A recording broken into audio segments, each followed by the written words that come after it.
नमस्कार बच्चों, हिंदी दर्शन चैनल में आप सभी का स्वागत है। आज हम लोग रसखान के सवैये का शेष भाग पढ़ेंगे, जिसमें गोपियों के आपस का वार्तालाप वर्णित है। गोपियाँ श्री कृष्ण के विरह में अत्यंत व्याकुल हैं। कृष्ण के दर्शन पाने की अभिलाषा उनके हृदय में अत्यंत बलवती हो उठी है।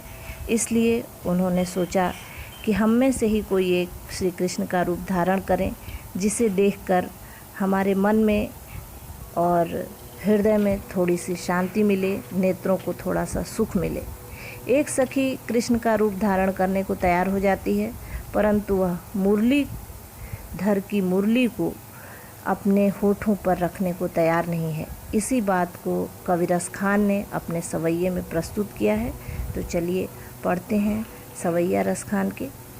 मोर पखा सिर ऊपर राखी हों, गुंज की माल गरे पहिरोंगी। ओढ़ी पीताम्बर लकुटी बन, गोधन ग्वारने संग फिरोंगी। भाव तो वो ही मेरो रस खान, सो तेरे कहे सब स्वांग करोंगी। या मुरली मुरली धर की, अधरा न धरी अधरा न धरोंगी। गोपी कहती है अपनी सखियों से कि हे सखी, मोर पखा सिर के ऊपर रख लूँगी मैं, गुंज की माला को भी पहन लूँगी गले में, ओढ़ पीताम्बर ओढ़ लूँगी, पीरा वस्त्र ओढ़ लूँगी, लकुटी लेकर के डंडा लेकर के वन में गोधन ग्वालिन संग फिरूंगी। गोधन गायों के और ग्वाल बालों के संग घूमती रहूँगी। भाव तो वो ही मेरो रसखान, मुझे भी वो बहुत भाते हैं। रसखान कवि कहते हैं कि गोपियाँ कह रही हैं कि मुझे भी वो बहुत भाते हैं, सो इसलिए तेरे कहे सब स्वांग रचूँगी। तुम्हारे कहने से सारा अभिनय करने को मैं तैयार हूँ, परंतु मुरलीधर की मुरली को मैं अपने अधरों पर नहीं धरूँगी।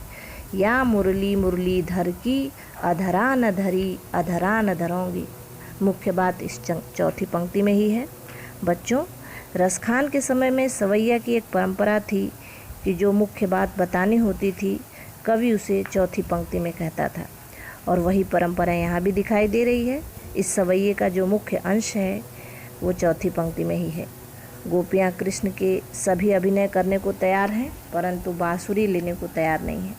बांसुरी के प्रति गोपियों के मन में जो भाव है, उसी को रसखान कवि व्यक्त करना चाहते हैं। या मुरलीधर की, ये मुरलीधर की मुरली, मुरली के कारण ही उनका नाम मुरलीधर पड़ा। तो इस मुरलीधर की मुरली को अधरा न धरी, अपने अधरों पर, निचले होठ पर नहीं धरूंगी। क्यों नहीं धरूंगी? क्योंकि वो श्री कृष्ण के अत्यंत समीप रहती है। उसने हमारा प्रेम श्री कृष्ण से छीन लिया है। वो कभी उनके कमर में रहती है, तो कभी उनके हाथों में रहती है, कभी उनके मुंह पर रहती है, होठों पर रहती है, श्री कृष्ण के मुख से लगी रहती है। तो इस तरह से जो उसका भाव है, वो गोपियों के मन में ये है कि वो कृष्ण के अत्यंत समीप होने के कारण मुझको कृष्ण से दूर कर रही है, हम लोगों को ये कृष्ण से दूर कर रही है और खुद उनके समीप पहुंच गई है। तो गोपियों के मन में जो बांसुरी के प्रति भाव है, उस भाव को समझने के लिए चलिए एक और सवैया पढ़ते हैं।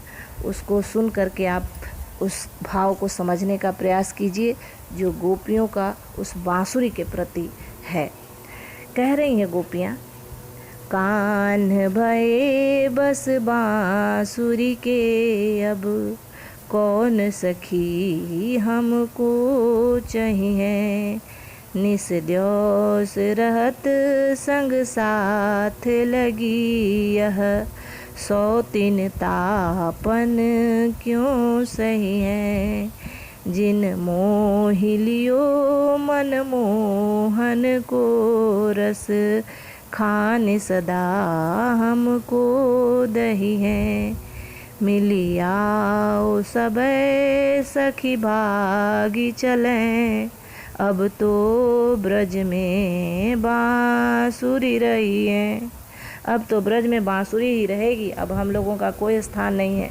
कृष्ण हमसे दूर हो गए हैं, बांसुरी उससे बहुत नज़दीक हो गई है। ये भाव गोपियाँ व्यक्त करना चाहती हैं। ये सवैया छंद है जिसमें 4 चरण में 22 से 26 वर्ण होते हैं। अधरा न धरी, अधरा न धरोंगी में यमक अलंकार है। एक अधर का मतलब है निचला होठ, दूसरे अधर का मतलब है नहीं धरूंगी होठों पर अपने। तो एक जहाँ काव्य में एक शब्द 2 बार प्रयुक्त हो अर्थ की भिन्नता को लिए हुए, वहाँ पर यमक अलंकार होता है, वो यहाँ पर दर्शनीय है। भाषा ललित और माधुर्य गुण से युक्त है। अब चलिए दूसरा सवैया पढ़ते हैं। काननि दे अंगुरी रही बै, जब ही मुरली धुनि मंद बजई है।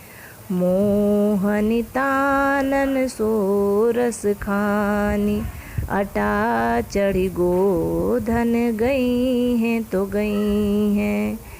टेरी कहो सिगरे ब्रज लोगनी, काल्हि को कितनो समझई है।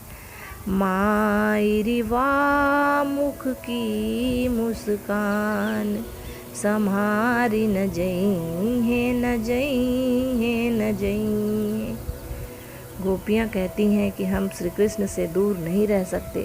उसका कारण श्री कृष्ण की मुरली का धुन है और उनके मुख की मुस्कान है। वो प्रयास करती हैं कि इससे वो अपने आप को बचा सकें, इसलिए वो कहती हैं कि कानन दय अंगुरी रखिबे, कानों में अंगुली रख लूँगी जब ही मुरली धुनि मंद बजई हैं।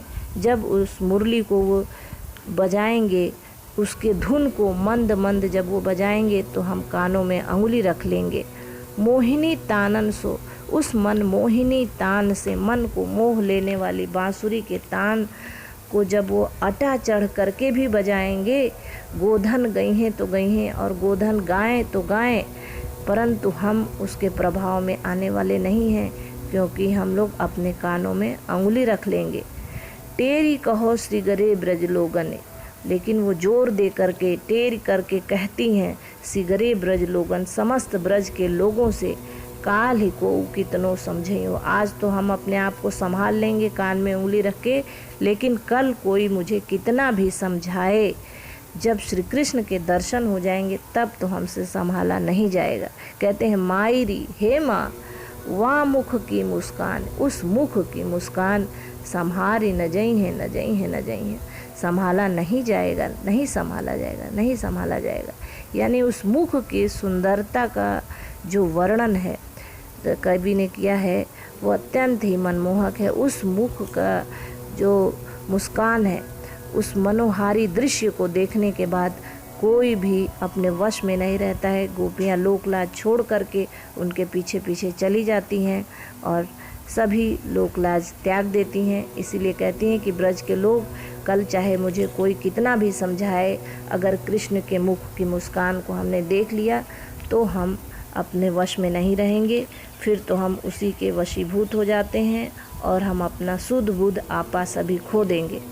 तो इस तरह से चौथी पंक्ति में यहाँ भी कवि ने ये बताने का प्रयास किया है कि हर कार्य वो कर सकती हैं, कान में अंगुली डाल करके मुरली के धुन को नहीं सुन करके अपने आप को बचा सकती हैं, परंतु अगर मुख के मुस्कान को देख लिया तब तो उनसे संभाला नहीं जाएगा। और इसी सुंदरता का वर्णन अन्यत्र भी किया है रसखान ने। इस उनके बांसुरी के सुर का जो मन को मोहने वाली है उसके बारे में कहा है। जा दिन ते वह नंद को छोरा, वाधन बेनु बजाई गयो है। मोहिनी तानन गोधन गावत, बेनु बजाई रिझाई गयो है। वादिन सो कछुटो ना सो कै, रस खान हिये में समाई गयो है। को न काहू की कानी करे, सिगरो ब्रज बीर बिकाई गयो है। समस्त ब्रज बिक गया है उनके मोहिनी तान को सुन करके, उनके मुख के दर्शन को पा करके।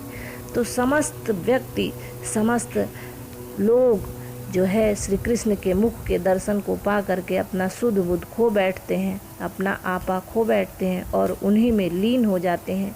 ये श्री कृष्ण के मुख की सुंदरता है जो कवि ने अपने सवैये में व्यक्त किया है। काल्ह को कितनों में अनुप्रास अलंकार है और इस सवैये में न जइहो न जइहो न जइहो 3 बार प्रयोग करके कवि ने इस पर बल दिया है कि उनके प्रभाव से कोई भी अपने आप को बचा नहीं सकेगा, नहीं बचा सकेगा।